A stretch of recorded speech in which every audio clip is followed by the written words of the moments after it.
یہ کتاب نہیں ایک زوردار تمانچہ ہے۔ ایسے تمام خود ساختہ مورخین، محققین، کالم نگاران اور اینکر پرسنوں کے بے بنیاد اور بے دلیل جہل کے منہ پر، جسے پاکستان قائد اعظم اور علامہ اقبال سے عقیدت و محبت کے جذبے سے سرشار ہو کر نہیں لکھا گیا، بلکہ دلائل و براہین اور شواہد کو اکٹھا کرنے کے بعد تحریر کیا گیا ہے۔ یہ ان میڈیا شخصیات کے مسلسل جھوٹ کا حقائق کی بنیاد پر جواب ہے، جن کے ہاتھ میں قلم اور جن کی جہالت کے سامنے بدقسمتی سے کیمرہ آ گیا ہے۔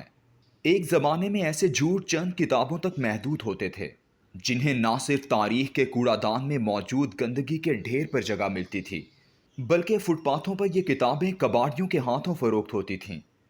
پاکستان کے جدید کالم نگاروں اور اینکر پرسنوں نے ان ڈھیروں سے وہ کتب اٹھائیں اور پاکستان کے اسلامی تشخص قائد اعظم علامہ اقبال کی شخصیت پر کیچڑ اچھالنا شروع کر دیا۔ یہ کتاب دلائل و شواہد کا ایسا ذخیرہ ہے جو اس جھوٹ کا پردہ چاک کرتا ہے۔ کتاب کے مصنف کے تعارف کی ضرورت اس لیے نہیں کہ دنیا انہیں جانتی ہے کہ آپ اپنا تعارف ہوا بہار کی ہے، لیکن اپنے ساتھ تحریر کے رشتے کے علاوہ ایک نسبت کا ذکر کرنا چاہوں گا کہ جب میں 2008 میں حکومت پنجاب میں سیکرٹری اطلاعات و ثقافت تعینات ہوا تو مجھ سے چند سال پہلے یہ عظیم شخصیت ڈاکٹر صفدر محمود اس عہدے کی عزت و توقیر میں اپنی تعیناتی کی وجہ سے اضافہ کر چکی تھی۔ ڈاکٹر صاحب علم و تحقیق اور نوکری کے معاملے میں نہ صرف میرے پیش رو ہیں بلکہ میرے لیے مشعل راہ کی حیثیت رکھتے ہیں۔ کالم لکھتے ہیں اور درجنوں کتابوں کے مصنف ہیں۔ کتاب کا نام سچ تو یہ ہے رکھا گیا ہے، جسے میں سچ تو یہی ہے پڑھتا ہوں۔ ڈاکٹر صاحب کی کتاب نے جن جھوٹوں کا پردہ چاک کیا، ان میں چند ایک کا ذکر یوں ہے۔ پاکستان کا سیکولر طبقہ ایک شخص کو بہت بڑا تاریخ دان بنا کر پیش کرتا ہے، جس کا نام ڈاکٹر مبارک علی ہے۔ اس شخص نے علامہ اقبال کے بجائے تقسیم ہند کے منصوبے کو انگریز اور قادیانی ظفر اللہ کے کھاتے میں ڈالنے کی بغیر ثبوت کوشش کی، اور خطبہ الہ آباد سے لے کر قرارداد پاکستان تک ہر چیز کا صحرا ان دونوں کے سر باندھ دیا۔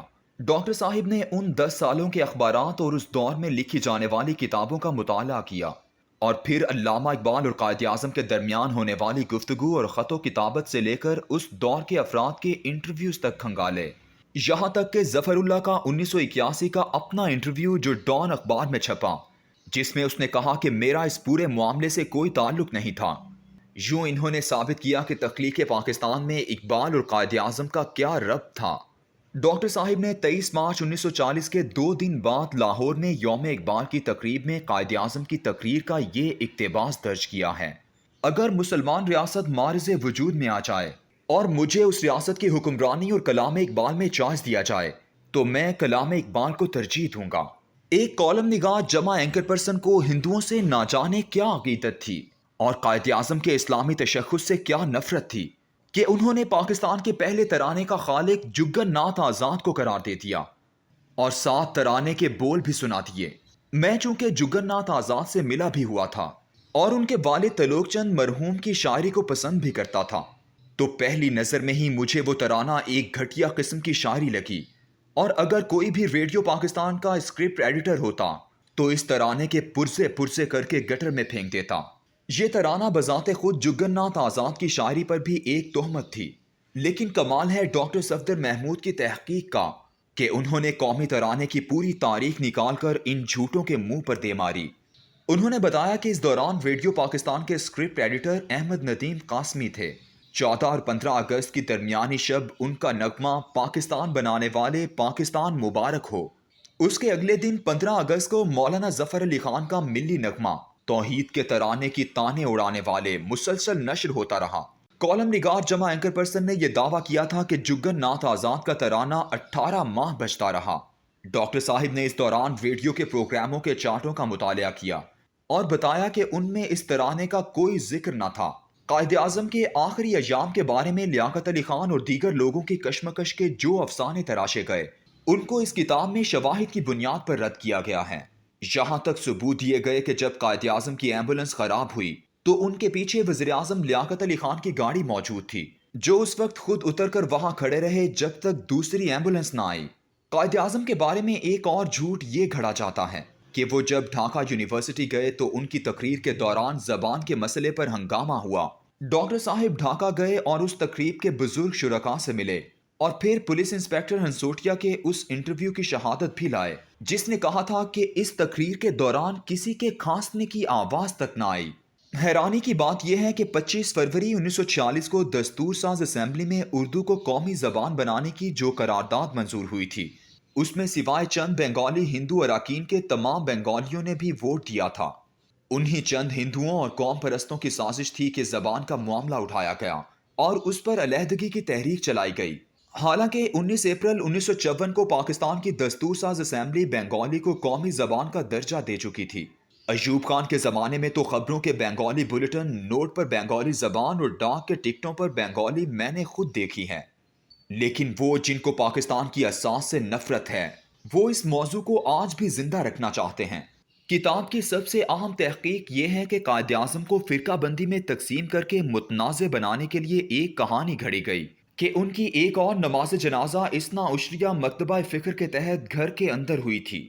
اس پر ڈاکٹر صاحب نے حیران کر دینے والے شواہد پیش کیے ہیں جن سے محسوس ہوتا ہے کہ قائد اعظم کو فرقہ بندی کی لعنت سے شدید نفرت تھی۔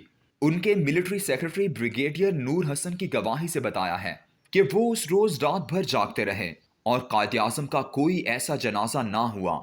پھر انہوں نے خود ہی بتایا کہ ان کے ایک اے ڈی سی نے قائد اعظم کو ایک چٹ دی جس پر لکھا تھا کہ کراچی کی فلاں جگہ پر کل شام مجلس پر آپ کا انتظار رہے گا۔ قائد اعظم نے چٹ پڑھتے ہی حکم دیا کہ اس اے ڈی سی کو پہلی دستیاب ٹرین سے راولپنڈی GHQ بھجوا دیا جائے۔ قائد اعظم کو سیکولر ثابت کرنے کے جواب میں اس کتاب کا باب قائد اعظم اور سیکولرزم خصوصاً اور پوری کتاب عموماً لاجواب ہے۔ کتاب میں قائد اعظم کی تقریر کا یہ اقتباس آنکھوں کو تر کر دیتا ہے۔ یہ تقریر 1939 کی ہے۔ قائد اعظم نے فرمایا، میں چاہتا ہوں کہ مرتے دم تک میرا دل، ایمان اور میرا ضمیر گواہی دے کہ جناح تم نے مدافعت اسلام کا حق ادا کر دیا، جناح تم مسلمانوں کی حمایت کا قرض بجا لائے۔ میرا خدا یہ کہے کہ بے شک تم مسلمان پیدا ہوئے اور کفر کی طاقتوں کے غلبے میں اسلام کو سربلند رکھتے ہوئے مسلمان مرے۔ یہ 53 سالہ قائد اعظم کے الفاظ ہیں جو آخرت کی جواب دہی، اسلام کے جذبے اور سربلندی کے تصور سے معمور ہیں۔ یہ کتاب نہیں، ایک دستاویز ہے، ایک حقائق نامہ ہے، سچ کا ایک سفر ہے۔ دیکھنا یہ ہے کہ اس کتاب کے بعد کون کون ہے جو اپنے جھوٹ پر شرمسار ہوتا ہے، معذرت کرتا ہے، لیکن کوئی نہیں کرے گا کیونکہ پاکستان کے میڈیا پر قابض یہ ٹولہ معذرت کا عادی ہی نہیں ہے۔